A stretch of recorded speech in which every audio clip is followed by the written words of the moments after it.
Start na po ako. Nakakahiya man po sabihin, pero po dumudulog po talaga ako sa inyo.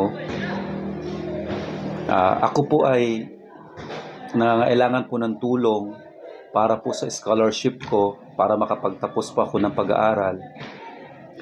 Mahirap lang po kami. Tatay ko po ay patay na. Dati po siyang,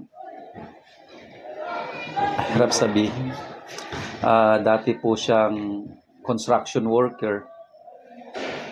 Ito nga po pala yung mama ko.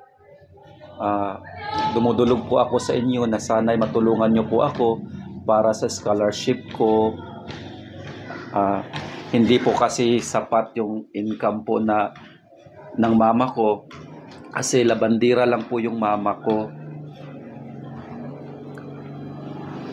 6 po kami magkakapatid. Ako po yung panganay. Actually, sa totoo lang, pipi po yung mama ko. Hindi po siya nakapagsalita. Kaya po, no choice po ako na dito na po sa social media sabihin ko po yung pangailangan namin.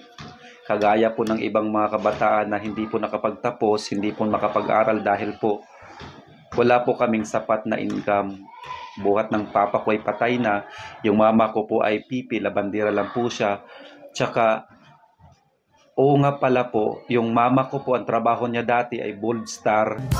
Di ba ma-Bold Star ka dati? Ano? Ano? Ba't nagsalita? Kaya ang tulungan